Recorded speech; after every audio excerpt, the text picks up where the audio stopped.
Samedi 24 août 2024, bienvenue à l'heure de la moisson. Ouvrier de la moisson, ne te décourage pas, car il y aura un salaire pour ton œuvre. Ouvrier de la moisson, ne te décourage pas, car il y aura un salaire pour ton œuvre. Ne laisse pas tes mains s'affaiblir, ne laisse pas ton cœur s'endormir.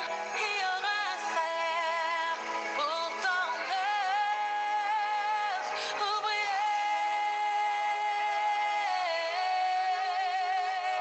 Il y aura un salaire, il y aura un salaire pour ton œuvre. Il y aura un salaire pour ton œuvre. Que la paix de Christ qui surpasse toute intelligence soit ton double partage, ouvrier de la moisson. Puisse la joie de l'éternel Dieu continuer d'être notre force. Amen, amen. Chères auditrices et auditeurs de l'heure de la moisson, je voudrais rappeler à notre bienveillante attention que nous sommes toujours dans la première partie intitulée « L'impactation des pères et des mentors ». Il est écrit « Toute grâce excellente et tout don parfait descendent d'en haut du Père des Lumières, chez lequel il n'y a ni changement ni ombre de variation. » Jacques, chapitre 1, le verset 17. En vérité, Jésus-Christ, la lumière du monde, est la source véritable qui éclaire tout homme. Ainsi, nous débutons le 130e numéro de l'heure de la moisson sur des chapeaux de roue. Le samedi passé, nous avons parlé de la vision céleste dont le seul pourvoyeur est le bon berger Jésus-Christ de Nazareth. Nous avons insisté sur l'activation de certains leviers, au nombre desquels celui de la foi, afin d'expérimenter la percée divine à tous égards. Aussi, le Dieu d'Alliance nous veut en entier avant de manifester la gloire de la dernière maison. Ainsi dit l'Éternel des armées dans Agé, chapitre 2, le verset 9. Amen, amen. Aujourd'hui, nous évoquerons les exploits du gouvernorat prospère de l'aigle royal Joseph, fils de Jacob. D'ores et déjà, notons que le plus grand de ceux-ci, c'était de pardonner à ses frères venus de Canaan pour chercher de la nourriture en Égypte. Nous allons parler aussi du socle de l'éthique ministérielle du prophète Samuel. Chers et bien-aimés, le fondement solide, l'unique, qui est le Seigneur Jésus, est capital dans la réussite de notre destinée glorieuse. Depuis la chute d'Adam et Ève dans le jardin d'Éden, la corruption du genre humain s'était étendue aux autres créatures de Dieu. L'avenir radieux auquel l'homme était destiné fut hypothéqué, à tel point que la survie de son existence est devenue son combat quotidien. Disons dans 3 Jean 4, là il est écrit « Je n'ai pas de plus grande joie que d'apprendre que mes enfants marchent dans la vérité. » Amen, alléluia. En effet, l'apôtre Jean s'était réjoui de la grâce excellente de l'amour de la vérité qui débordait des cœurs des fidèles de cette assemblée chrétienne dirigée par l'ancien Gaius. Cher ministre de l'Évangile, une grâce et un don parfait furent manifestes avant, pendant et après le gouvernorat de Joseph jusqu'à sa mort. Lisons dans Genèse au chapitre 40, le verset 6 et le suivant. Nous sommes toujours dans la version Louis II. Là, il est écrit « Joseph étant venu le matin vers eux, les regarda, et voici, ils étaient tristes. Alors il questionna les officiers de Pharaon, qui étaient avec lui dans la prison de son maître, et il leur dit « Pourquoi avez-vous mauvais visage aujourd'hui? Oh mon Dieu! En vérité, la crainte de Dieu et le don d'interprétation des songes qui étaient en Joseph lui avaient grandement ouvert la porte du palais royal. Disciple de Christ, tout est une question de patience si toi et moi continuons de persévérer dans la pratique d'œuvres dignes de la repentance. Au temps fixé par l'Éternel des armées, le jeune prisonnier esclave de Potiphar est chargé de surveiller deux officiers de Pharaon en prison, deviendra le premier ministre de toute l'Égypte. Alléluia. Ne perds donc pas courage, enfant de Dieu, et ne t'appuie pas sur ta propre sagesse, ou encore ne te confie pas en l'homme. Joseph avait désespérément compté sur le plaidoyer que ferait le chef des échansons auprès du roi Pharaon. Dommage, dommage, il oublia, selon qu'il est écrit dans Genèse au chapitre 40, le verset 23. Chers bien-aimés, nous devons marcher par la foi, non selon nos convoitises trompeuses, selon la vanité de nos pensées. Puis encore, ne marchons pas en ennemis de la croix de Christ. Si Dieu, dans sa fidélité, à cause de sa miséricorde insondable, avait fait entrer Joseph dans sa destinée glorieuse, alors courons avec persévérance dans la carrière qui nous est ouverte. À l'instar du patriarche Abraham, espérons contre toute espérance. Autrement dit, nous devons traverser notre propre désert et durant cette épreuve de notre foi, nous devons rechercher la connexion divine par le Saint-Esprit.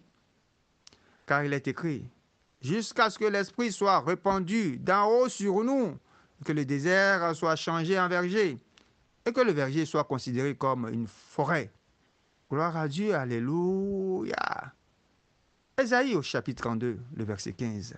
Mon frère, ma sœur, si Pharaon a rétabli le chef des échansons dans sa fonction, alors fortifie-toi et prends courage, car le salut viendra de l'Éternel Dieu seul. Fidèle à ses promesses, il agira sans tarder pour manifester sa gloire dans ta vie et dans ton ministère. Au reste, revêtons toute l'armure du chrétien afin de résister dans les mauvais jours, car ils surviendront pour éprouver notre foi. Ayons confiance en Dieu et ayons la pleine conviction que nos rêves les plus intimes même et les prophéties dites à notre sujet se réaliseront certainement pour sa gloire. Chers bien-aimés, les œuvres de la foi, de notre foi commune, doivent refléter l'excellence de la grâce de Dieu et de son appel sur notre vie. Le prophète Samuel, en son temps, avait exposé aux enfants d'Israël les principes moraux les plus fondamentaux d'une bonne éthique ministérielle, en prenant à témoin Dieu et son oint. Lisons dans 1 Samuel chapitre 12, le verset 5. Là, il est écrit, il leur dit encore, l'Éternel est témoin contre vous, et son oint est témoin, en ce jour que vous n'avez rien trouvé dans mes mains. Et ils répondirent, ils en sont témoins. Waouh, merveilleux ministère! Bien-aimés dans le Seigneur, seule la redevabilité sur tous les plans sera un véritable garde-fou pour anéantir les assauts répétés de notre adversaire, le diable. D'où la nécessité impérieuse de promouvoir une administration exempte de toute compromission. Est-ce vraiment le cas au sein de nos congrégations? En tant que des consuls honoraires et plénipotentiaires du royaume de Dieu sur cette terre, notre probité et notre zèle de l'Éternel dans l'œuvre du ministère devrait impacter le monde entier. Soyons les dignes ambassadeurs de Christ, par qui il répand l'odeur de sa connaissance, selon qu'il est écrit dans 2 Corinthiens au chapitre 2, le verset 14. Le samedi prochain, si le Seigneur Jésus tardait à revenir, nous allons aborder la seconde partie intitulée « La stature parfaite de Christ ». Nous allons nous ressourcer aux abords du 3e oasis spirituel, situé non loin de la maison missionnaire de l'évangéliste Philippe à Césarée. Merci de votre fidélité d'écoute.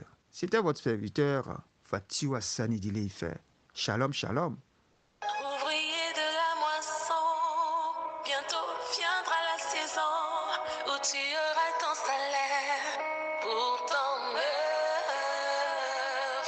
Ouvrier de la première heure, ouvrier de la dernière heure, il y aura un salaire pour ton œuvre.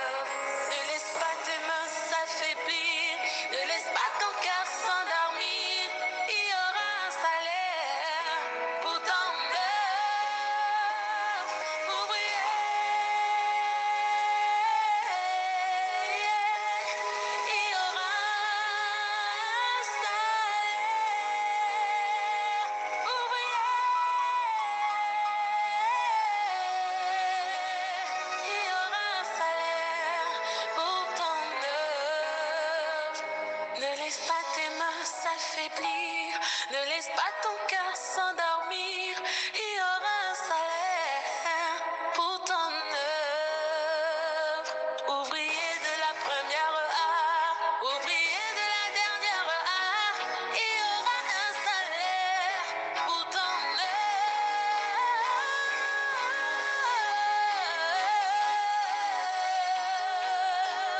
Il y aura un salaire, ouvrier. Il y aura un salaire pour ton œuvre. Ne laisse pas tes mains s'affaiblir, ne laisse pas ton cœur s'endormir. Il y aura un salaire pour ton œuvre. Ouvrier, ouvrier, oh, ouvrier de la moisson, ouvrier, ouvrier, ouvrier, ne te décourage pas.